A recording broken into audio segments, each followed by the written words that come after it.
नमस्कार, स्वागत है आप सभी का स्वराज एक्सप्रेस में। आपके साथ मैं हूं संयम जैन। छत्तीसगढ़ का बजट नए विधानसभा भवन में पेश हुआ, जहां वित्त मंत्री ओपी चौधरी ने साल 2026-27 का आय व्यय प्रस्तुत किया है। सत्र 20 मार्च तक चलेगा। तो वहीं बजट में मुख्य रूप से किसानों, युवा और विकास योजनाओं पर फोकस किया गया है। ओपी चौधरी ने विधानसभा में तीसरा बजट प्रस्तुत किया। इस बार बजट की थीम संकल्प रखी गई।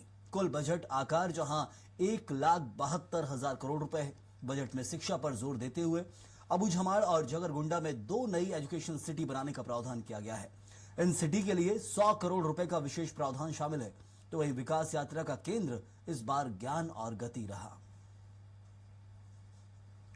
मगर लोकतंत्र के प्रदेश के इस सबसे बड़े मंदिर में खड़ा होकर पूरे विश्वास के साथ मैं इसे कहने का साहस कर पा रहा हूं।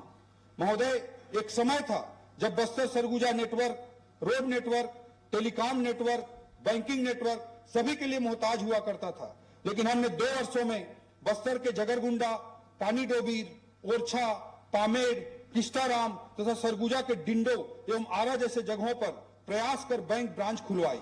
केंद्र सरकार ने डिजिटल भारत निधि योजना के तहत राज्य में नए 500 मोबाइल टावरों की स्वीकृति प्रदान की है, जिसका सबसे ज्यादा लाभ बस्तर और सरगुजा अंचल को मिलने वाला है। महोदय, बस्तर में विश्वसनीय इंटरनेट सेवा बनाए रखने के लिए बस्तर नेट परियोजना के तहत बजट में 5 करोड़ का अतिरिक्त प्रावधान भी किया गया है। मंत्री जी। अध्यक्ष महोदय, हमने स्वास्थ्य सुविधाओं के स्तर में उन्नयन करने के लिए जगदलपुर में सुपर स्पेशलिटी हॉस्पिटल की शुरुआत की है, तब बस्तर एवं सरगुजा में स्वास्थ्य सुविधाओं का और विस्तार हो, इसके लिए कुनकुरी, मनेन्द्रगढ़ एवं दंतेवाड़ा में मेडिकल कॉलेज प्रारंभ करने का निर्णय लिया है। अध्यक्ष महोदय, बस्तर रोड नेटवर्क को बढ़ाने के साथ साथ सिंचाई, नहर, बांध जैसी संरचनाएं जो आर्थिक समृद्धि एवं खुशहाली के प्रतीक होते हैं, इनके लिए भी बजट में विशेष प्रावधान किया गया है। अध्यक्ष महोदय, बस्तर की दृष्टि से बस्तर की प्राणदायिनी इंद्रावती के जल का उपयोग आज तक हम उपयुक्त सिंचाई संरचनाओं के अभाव में अपनी क्षमताओं के अनुकूल नहीं कर पा रहे थे। आजीविका के अवसरों को व्यापक करने हेतु छोटी इकाइयों में भी बकरी पालन, सुकर पालन एवं मधुमक्खी पालन को प्रोत्साहित किया जाएगा, जिसके लिए कुल 15 करोड़ का। तो संकल्प यानी समावेश, विकास, अधोसंरचना, निवेश, कुशल मानव संसाधन, अंत्योदय, ये संकल्प का अर्थ है जो इस वक्त सरकार ने लिया है। बस्तर और सरगुजा ओलंपिक के लिए 5-5 करोड़ रुपए, तो वहीं बस्तर नेट परियोजना के लिए 5 करोड़ का प्रावधान इस बजट में किया गया है। इसके अलावा इस बजट में सबसे खास है मोबाइल टावर के लिए 5 करोड़ रुपए वहां भी निकाले गए। और कुछ जो योजनाएं चल रही है प्रदेश सरकार की, उनके लिए बजट का बड़ा आवंटन किया गया है। मुख्यमंत्री बस योजना के लिए 10 करोड़ रुपए, तो वहीं बस्तर में पर्यटन के लिए 10 करोड़ का बजट रखा गया है। इसके अलावा आपको बताएं कि मुख्यमंत्री की जो योजना चलती है प्रदेश के अंदर, सबसे महतारी बंधन योजना, सबसे महत्वाकांक्षी योजना है, उसके लिए 8,000 करोड़ रुपए से ज्यादा की राशि निकाली गई है। वहीं बस्तर सरगुजा में सड़कों का जाल बिछाया जाएगा, क्योंकि बस्तर पूरी तरह से नक्सल मुक्त हो रहा है और विकास के लिए बजट है बस्तर के। युवाओं की परीक्षा की तैयारी के लिए भी बजट आवंटित किया गया। तो 5 नालंदा परिसर के लिए 22 करोड़ का बजट निकाला गया है। कैरियर काउंसलिंग के लिए भी 10 करोड़ रुपए का प्रावधान हुआ है। वित्त मंत्री ओपी चौधरी ने 1,72,000 करोड़ रुपए का बजट पेश किया है। जो बजट को लेकर एक तरफ स्वराज एक्सप्रेस संवाददाता दिलीप साहू ने मंत्रियों और नेताओं से खास बातचीत की, और क्या कुछ वो कहना चाहते हैं इस बजट को लेकर, उन्होंने अपनी प्रतिक्रिया दी। छत्तीसगढ़ की शायद सरकार का आज तीसरा बजट प्रस्तुत हुआ है, और इस बजट में क्या क्या खास रहा, हमारे साथ दुर्ग सांसद विजय बघेल जी। सभी क्षेत्रों में खास रहा और लगभग 45-2 घंटा के अपने इस बजट भाषण में बहुत सरल और सहज शब्दों में पूरी बातें रखी। महिलाओं के लिए भी, किसानों के लिए भी, युवाओं के लिए भी, शिक्षा, स्वास्थ्य के लिए भी, और इंफ्रास्ट्रक्चर में किस तरह छत्तीसगढ़ को हम और एक विकसित राज्य के रूप में और ज़्यादा बढ़ाएं, और जिस तरह हमारे यशस्वी प्रधानमंत्री माननीय नरेंद्र मोदी जी के परिकल्पना के अनुसार भारत आगे बढ़ रहा है, उसमें छत्तीसगढ़ पीछे नहीं रहेगा। छत्तीसगढ़ भी एक महत्वपूर्ण राज्य के रूप में उभरेगा उन सब बातों का उल्लेख इस बजट में है। केंद्रीय बजट के बाद अब राज्य की जो बजट आई है तो दोनों में बजट में तालमेल बहुत सारी, क्योंकि योजनाएं ऐसी हैं कि केंद्र और राज्य के सहयोग से चलती, चाहे पीएम आवास की योजना हो, चाहे मनरेगा की योजना हो। किस तरह से प्रावधान दिख रहे हैं कि केंद्र की जो योजनाएं है उसको बेहतर करने के लिए राज्य ने इसमें? जब से माननीय विष्णुदेव साय जी की सरकार आई है तब से डबल इंजन की सरकार का एक बहुत अच्छा प्रतिसाद इस राज्य को मिल रहा है। जैसे प्रधानमंत्री आवास जो रुका हुआ था, लगभग 26 लाख आवास स्वीकृत होना ये प्रमाणित करता है कि हम गरीबों के प्रति कितने संवेदनशील हैं, केंद्र सरकार भी और राज्य सरकार भी। उसी तरह जी राम जी जो नई योजना आई है, ग्रामीण इंफ्रास्ट्रक्चर को कैसे शहरों के साथ साथ गांव भी के पीछे ना रहे, उस बात को ध्यान में रखते हुए उस बजट में भी अच्छे प्रावधान किए गए हैं। ये स्वरूप दिखता है। बाकी तो स्वास्थ्य के क्षेत्र में चाहे वो आयुष्मान योजना हो, चाहे शिक्षा के क्षेत्र में नई शिक्षा नीति में किस तरह हम स्कूलों की व्यवस्था करें, नए स्कूल भवनों का प्रावधान करें, इन सब बातों का उल्लेख इसमें। पक्ष से ज्ञान और गति के बाद दुर्गति का बजट बता रहे हो, बोल रहे हैं कि कुछ विशेष फायदा नहीं होने। देखिए उनकी दुर्गति, अपनी खुद की दुर्गति देख रहे हैं, ये है उनकी दुर्गति का ये परिणाम इस बजट में उनको दिख रहा है, क्योंकि बजट इतना अच्छा है कि उनके पास बोलने के लिए कुछ नहीं है, इसलिए उनकी दुर्गति और होनी है। तो ये थे दुर्ग सांसद विजय बघेल जी, जिनका साफ तौर पर कहना है कि यह बजट निश्चित तौर पे प्रदेश की उन्नति और जो विकास है उसके अवसर के सोपान गढ़ेंगे। कैमरा पर्सन दीपेश के साथ स्वराज एक्सप्रेस के लिए रायपुर से दिलीप साहू। गति के बाद इस साल संकल्प थीम पर बजट लाया गया है। महिला बाल विकास मंत्री लक्ष्मी राजवाड़ी जी हमारे साथ हैं। इस बार खास करके आपके विभाग से रिलेटेड क्या क्या चीजें इसमें दिख रहे हैं? देखिए, सबसे पहली बात तो मैं वित्त मंत्री जी को बहुत बहुत बधाई, शुभकामनाएं देती हूँ, धन्यवाद देती हूँ कि आज इतना सुंदर बजट प्रस्तुत किया है जो ज्ञान से गति से संकल्प की ओर हम बढ़े हैं और संकल्प को पूरा करने के दिशा में आज बजट प्रस्तुत किया गया है। इसमें हमारे महिला बाल विकास के साथ साथ हमारे जितने भी विभाग हैं, हमारे जितने भी मंत्रियों के विभाग हैं, उनको पूरा करने का ये बजट है। हम छत्तीसगढ़ को संवारने वाला ये बजट है। मोदी जी की गारंटी पूरा करने वाला बजट है। हमने बनाया है, हम ही संवारेंगे, इसके लिए बजट है। मैं मानती हूँ कि हर वर्ग को पूरा करने की दृष्टि से ये बजट प्रस्तुत किया गया है। बच्चियों के लिए एक नई योजना की बात कही गई कि 18 वर्ष से अधिक के बच्चियों को 1.5 लाख रुपए का प्रावधान किया गया है। क्या खास है ये योजना, किस तरह का होगा, क्या सारे बच्चियों को मिलेगा? मोदी जी की गारंटी एक और पूरी हुई है।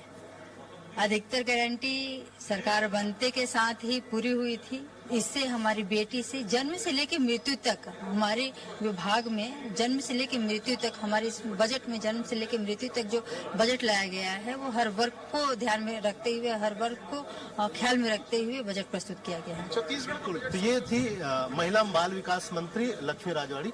इनका साफ तौर पर कहना है कि यह जो बजट है वो निश्चित तौर पे महिलाओं के, बच्चों के और जो छोटी बच्चियों के लिए नई योजना लेके आई है, इससे निश्चित तौर पे उनके विकास में काफी अहम योगदान करेगी। कैमरा पर्सन दीपेश के साथ स्वराज एक्सप्रेस के लिए रायपुर से दिलीप साहू। छत्तीसगढ़ की साय सरकार का तीसरा बजट पेश किया गया है और हमारे साथ उद्योग मंत्री लखनलाल देवांगन जी है। 1,72,000 करोड़ का बजट है। औद्योगिक दृष्टिकोण से देखा जाए तो कितना खास रहा? छत्तीसगढ़ के नया विधानसभा भवन में पहले बार बजट प्रस्तुत हुआ है। माननीय वित्त मंत्री जी ने माननीय मुख्यमंत्री जी के मार्गदर्शन पर, और यह ऐतिहासिक बजट था। इस बजट के माध्यम से छत्तीसगढ़ विकास की ऊंचाई को छुएगा। योजनाओं को, जन कल्याण योजनाओं को लेकर सभी लोगों को इसका लाभ मिलेगा। सभी क्षेत्रों में मजदूर, किसान, नौजवान सभी के लिए बजट में प्रावधान रखा गया है। विकास की बड़े बड़े स्ट्रक्चर भी खड़े होंगे इस बजट के माध्यम से। निश्चित तौर पर यह बजट हमारे छत्तीसगढ़ के लिए ऐतिहासिक है।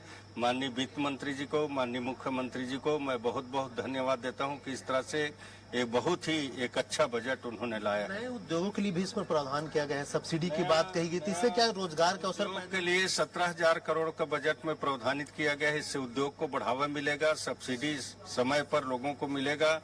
छत्तीसगढ़ की लोगों को रोजगार की ज्यादा संभावना बढ़ेगी और ज्यादा से ज्यादा लोगों को रोजगार का अवसर प्रदान होगा। बिल्कुल, तो ये थे उद्योग मंत्री लखनलाल देवांगन जी। इनका साफ तौर पर कहना है कि ये जो बजट आया है इसमें 17,000 करोड़ से अधिक का प्रावधान नए उद्योगों के लिए किए गए, तो निश्चित तौर पे आने वाले समय में नए उद्योग खुलेंगे, साथ ही साथ रोजगार के अवसर मिलेंगे। कैमरा पर्सन दीपेश के साथ स्वराज एक्सप्रेस के लिए रायपुर से दिलीप साहू। पूरे प्रदेश में साए साए चल रहा है और आज देखने को मिला, मैं माननीय मुख्यमंत्री विष्णुदेव साहब, माननीय ओपी चौधरी जी, माननीय अरुण साहू जी और माननीय श्याम बिहारी जी को धन्यवाद देता हूं कि धमतरी को उन्होंने पर्याप्त बजट में प्रावधान दिया है। 200 बेड का हॉस्पिटल जो पुरानी मांग थी उसको बजट में प्रावधान किया गया है। सड़कें 4 लेन गंगरेल से पुरूर के लिए और बहुत सारी सड़कों का इसमें समावेश किया गया। उद्योग की दृष्टिकोण से भी अच्छा इसमें बजट में प्रावधान दिया गया है। हर वर्ग का ध्यान रखने वाला यह बजट है। मैं माननीय मुख्यमंत्री और विष्णुदेव साय जी और ओपी चौधरी जी को विशेष रूप से धन्यवाद देता हूँ। देखिए, छत्तीसगढ़ को आगे ले जाने का संकल्प लिया हुआ यह बजट है और इस बजट पे संकल्प की थीम पे माननीय वित्त मंत्री जी ने बजट प्रस्तुत किया। माननीय मुख्यमंत्री जी के नेतृत्व में माननीय वित्त मंत्री जी ने जो बजट दिया है, इस बजट में सबके बीच जो संतुलन है वो अद्भुत है। चाहे युवा हो, महिला हो, कृषक हो, हमारे श्रमिक भाई हों, उद्योगों के लिए बहुत बड़ा विस्तार मिला है बजट में। इसके अलावा अगर आप देखेंगे खिलाड़ियों के लिए, कलाकारों के लिए, हर वर्ग को इसमें समाहित किया गया है। चाहे एससी वर्ग की बात करें, हम एसटी वर्ग की बात करें, पिछड़े वर्ग की बात करें, सभी के बीच जो संतुलन बनाने का इसमें प्रयास किया गया वो अद्भुत है। मैं बहुत बहुत बधाई दूंगा माननीय मुख्यमंत्री जी को और माननीय वित्त मंत्री जी को जो उन्होंने इतना सुंदर बजट प्रस्तुत किया है। छत्तीसगढ़ सरकार ने 1,72,000 करोड़ का बजट पेश किया है। ज्ञान और गति के बाद इस बार बजट को संकल्प का थीम दिया गया है। कैसे देखते हैं नेता प्रतिपक्ष डॉक्टर चरणदास महंत जी हमारे साथ? बजट को देखा पूरी तरीके से, इसमें हमारे नौजवानों के लिए या उनके नौकरी देने के लिए कोई व्यवस्था नहीं है, किसानों के लिए कोई व्यवस्था नहीं है। तो ये तो हमारा छत्तीसगढ़ किसानों का प्रदेश है। यहाँ किसानों के लिए क्या कर रहे हैं, जो कि 90% कृषक हैं। तो मैं समझता हूं कि ये दुर्गति का बजट है, न कि गति का बजट है। बजट में ये कहा जा रहा है कि कृषक उन्नति योजना के लिए 10,000 करोड़, महतारी वंदन योजना के लिए 8,200 करोड़, इस तरह के बड़े बड़े प्रावधान किए गए। ये भ्रष्टाचार करने के लिए प्रावधान है, भ्रष्टाचार रोकने की कोई व्यवस्था नहीं दिख रही। युवाओं के विकास और महिलाओं के लिए बात कही जा रही है, साथ ही साथ अलग अलग थीम को लेकर भी अलग अलग बातें रखी गई। कई नई योजनाओं की बात की गई है, द्रुत गति सड़क योजना या मुख्यमंत्री अलग अलग योजनाएं भी इसमें लाई गई। जी, देख रहा हूं मैं। योजनाएं जो लाई गई हैं वो सपनों की तरह है, उसे पूरा करने का संकल्प नहीं दिख रहा है। पूरा तो उन्होंने संकल्प नाम दिया है, मगर संकल्प दिख नहीं रहा है कि वो पूरा करेंगे कि सिर्फ किताबी बातें करेंगे। बिल्कुल, तो ये थे नेता प्रतिपक्ष डॉक्टर चरणदास महंत। इनका साफ तौर पर कहना है कि ये संकल्प तो लेकर आए हैं, लेकिन संकल्प पूरा करने की बात नजर नहीं आ रही है। कैमरा पर्सन दीपेश के साथ स्वराज एक्सप्रेस के लिए रायपुर से दिलीप साहू। हमारे साथ डिप्टी सीएम विजय शर्मा जी हैं और आज जिस तरह से बजट प्रस्तुत किया गया है, 1,72,000 करोड़ रुपए का बजट है, किस तरह से छत्तीसगढ़ के विकास में नए सोपान गढ़ रहे हैं? छत्तीसगढ़ में समावेशी विकास को दृष्टिगत रखते हुए एक संकल्प के थीम पर बजट प्रस्तुत किया गया है। आने वाले समय में बस्तर में जो परिवर्तन आने वाला है, 31 मार्च 2026 के बाद जब बस्तर से सशस्त्र नक्सलिज्म समाप्त हो जाएगा, तब वहां पर किस तरीके से विकास की गाथा लिखी जानी चाहिए, किस तरीके से वहां पर सुरक्षा की व्यवस्था की जानी चाहिए, इस पूरे विषय पर चिंतन किया गया है। साइबर थानों सहित विभिन्न प्रावधान भी किए गए। साइबर थाने हैं, बस्तर फाइटर्स की नियुक्तियां हैं, इसमें नए थानों के खोलने की भी बातें हैं।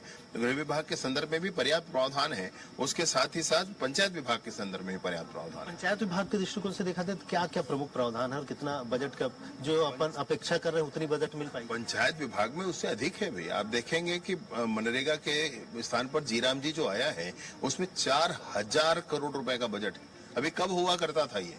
4,000 करोड़ का बजट है। प्रधानमंत्री आवास के लिए 4,000 करोड़ का बजट है, ये कब हुआ करता था इससे पहले?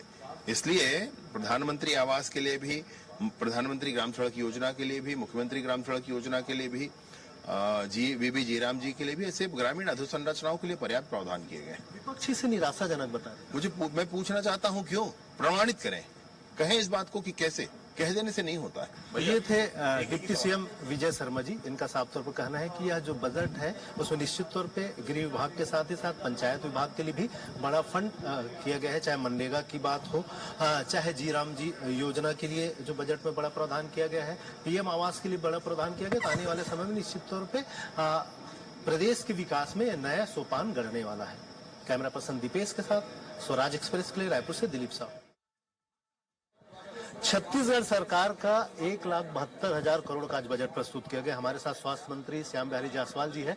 क्या खास रहा स्वास्थ्य के क्षेत्र के लिए इस बजट? देखिए, ये इस बजट में एक जो छत्तीसगढ़ निर्माण के समय का ये 35 गुना बड़ा आकार का बजट है और पूरे प्रदेश के भौगोलिक स्थिति और यहाँ के लोगों की परिस्थितियों को देखते हुए बनाया हुआ बजट है और सभी वर्गों को ध्यान में रखकर ये बजट बनाया गया है। और आप देख सके होंगे कि हर वर्ग को छूने का, हर क्षेत्र को छूने का प्रयास इस बार के बजट में किया गया है। एससी और सीएससी को डेवलप करने की भी बात कही गई। आयुष्मान योजना के लिए भी बड़ा प्रावधान 1500 करोड़ का प्रावधान आयुष्मान योजना का है और ऐसे मेडिकल एजुकेशन और स्वास्थ्य करके 12,000 करोड़ से ऊपर का बजट का प्रावधान है और उसमें पीएचसी, सीएचसी, डिस्ट्रिक्ट हॉस्पिटल और सभी ऐसे संस्थान हैं जिनको उन्नयन करने का और उनके भवन का, नर्सिंग कॉलेज का, सारा कुछ और जो हमारे 5 मेडिकल कॉलेज जो हम स्वीकृत किए हैं उनको संचालन का इसमें राशि की प्रावधान किया गया है। आपकी अपेक्षा के अनुरूप स्वास्थ्य विभाग को प्रॉपर बजट पर्याप्त बजट मिला है।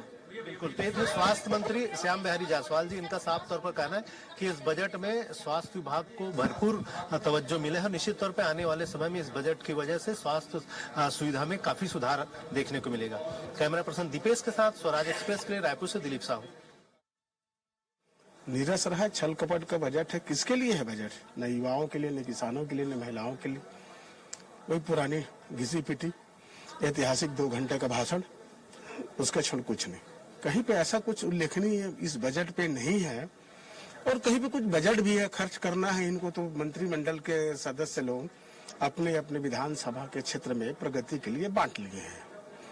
समावेशी विकास की बात करते हैं कि छत्तीसगढ़ सबके लिए, सबका साथ, सबका विकास, पर वह विकास कहीं पे परिलक्षित नहीं हो पा रहा है इस बजट पे। शायद सरकार का आज तीसरा बजट प्रस्तुत हुआ है और ज्ञान गति के बाद संकल्प का नाम दिया गया है।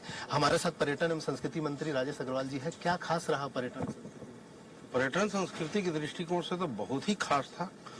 दोनों क्षेत्रों पर बहुत ज्यादा फोकस करते हुए बजट प्रस्तुत किया गया है। साथ ही पूरे प्रदेश के सभी वर्गों, सभी क्षेत्रों को ध्यान में रखते हुए और बस्तर सरगुजा को विशेष रूप से ध्यान में रखते हुए बजट प्रस्तुत किया गया है। जैसा हमारा देश के यशस्वी प्रधानमंत्री जी ने भारत को 2047 तक विकसित करने का संकल्प लिया है, निश्चित रूप से प्रस्तुत बजट छत्तीसगढ़ को भी विकसित करने में मील का पत्थर साबित होगा। बिल्कुल। तो ये थे पर्यटन एवं संस्कृति मंत्री राजेश अग्रवाल जी। इनका साफ तौर पर कहना है कि पर्यटन और संस्कृति के दृष्टिकोण से इस बजट में बहुत कुछ खास देखने को मिला। कैमरा पर्सन दीपेश के साथ स्वराज एक्सप्रेस के लिए रायपुर से दिलीप साहू। छत्तीसगढ़ सरकार का 1,72,000 करोड़ का आज बजट प्रस्तुत किया गया। हमारे साथ वरिष्ठ नेता, पूर्व नेता प्रतिपक्ष डॉक्टर धर्मलाल कौशिक जी हैं। किस तरह से देखते हैं इस बजट? देखिए, पिछले बार का बजट हमारा लगभग 1,65,000 करोड़ का था, इस बार 1,72,000 करोड़ का। इसका मतलब यह बजट का आकार बढ़ा है तो लोगों की जो अपेक्षाएं वो भी पूरी होगी, जन कल्याणी कार्यक्रम होंगे और इसके साथ में जिस प्रकार से शिक्षा और मानव संसाधन के क्षेत्र में, स्कूल शिक्षा और मानव संसाधन के क्षेत्र में एक बड़ा राशि का जो दिया गया है। जो भवनहीन है वो भवनें हमारे निर्मित हो जाएंगे। उसके साथ में स्वास्थ्य के क्षेत्र में एक महत्वपूर्ण कदम उठाए हैं और काफी बजट में प्रावधान किया गया है। सड़क का जाल, चाहे वो पीडब्ल्यूडी के सड़क का हो, प्रधानमंत्री सड़क का हो, मुख्यमंत्री के सड़क का हो, इसके साथ में हमारे सिंचाई की सुविधा। मैं ये कहता हूँ चहुमुखी विकास जब प्रदेश की हम बात करते हैं, युवाओं के लिए अलग से इसमें लाया गया है, महतारी सदन महिलाओं के लिए अलग से व्यवस्था जो दी गई है और इस प्रकार से जो हमारे जो कर्मचारी जो लंबे समय से मांग थे कैशलेस उनके इलाज की जो व्यवस्था है, निश्चित रूप से उनके लिए एक बड़ी राहत भरी खबर है। और इस प्रकार से जो बजट का जो आकार भी बढ़ा है और बजट का लाभ भी पूरे छत्तीसगढ़ के लोगों को मिलेगा। योजनाओं का भी प्रावधान इसमें दिख रहा है अलग अलग। देखिए, मुख्यमंत्री मिशन के अंतर्गत में 5 के लिए जो प्रावधान किए गए हैं उसमें पर्यटन के लिए है, खेल के लिए है, अधोसंरचना के लिए है, ऐसा जो उसके लिए प्रावधान किए गए हैं जिसके लिए 100 करोड़ रुपए 5 वर्ष तक लगातार उसमें दिए जाएंगे। और ये आकार जो लेंगे कि छत्तीसगढ़ एक नए छत्तीसगढ़ निर्माण में डेवलप होने की दिशा में जो कमियां जो होती थी, इसके माध्यम से 5 मिशन के माध्यम से उसको पूरा किया जाएगा। बिल्कुल। तो ये थे धर्मलाल कौशिक जी। इनका साफ तौर पर कहना है कि जिस तरह से बजट में प्रावधान किया गया है उससे निश्चित तौर पे आने वाले समय में छत्तीसगढ़ में विकास के अवसर और खुलेंगे। कैमरा पर्सन दीपेश के साथ स्वराज एक्सप्रेस के लिए रायपुर से दिलीप साहू। ज्ञान गति के बाद इस बार संकल्प का बजट आया है, क्या खास मिला संकल्प बजट? संकल्प बजट जो है विजन 2047 के अनुरूप है, उसको आगे बढ़ाने के लिए है। हमारा प्रदेश खुशहाली और समृद्धि आएगी तो हमारा देश भी विकसित राष्ट्र बनेगा। मैं सबको बधाई देता हूँ, बहुत बढ़िया है। हमारे पास एक अहम विभाग है उच्च शिक्षा। उच्च शिक्षा की नजर से देखा जाए तो क्या खास रखा? देखिए, उच्च शिक्षा में जहाँ पे हमारे कॉलेज प्रारंभ नहीं हो पाए हैं वहाँ पे कॉलेज भी, इंफ्रास्ट्रक्चर की भी व्यवस्था होगी, शिक्षा की गुणवत्ता बनाए, बहुत से इसमें प्रावधान रखे। ठीक है, राजस्व विभाग के लिए क्या खास? अब राजस्व विभाग में नई तकनीकी बहुत सारा ऑनलाइन सिस्टम हो गए हैं, जियो रेफरेंसिंग और ये ऑटो डाइवर्सन, ऑटो नामांतरण, ऐसे उनके लिए भी इसमें प्रावधान रखे गए हैं। बिल्कुल। तो ये थे उच्च शिक्षा मंत्री एवं राजस्व मंत्री टंकराम वर्मा जी। इनका साफ तौर पर कहना है कि ये बजट में वो सभी प्रावधान किए गए हैं जिससे निश्चित तौर पर आने वाले समय में उच्च शिक्षा और राजस्व दोनों क्षेत्र में काफी विकास होंगे। कैमरा पर्सन दीपेश के साथ स्वराज एक्सप्रेस के लिए रायपुर से दिलीप साहू।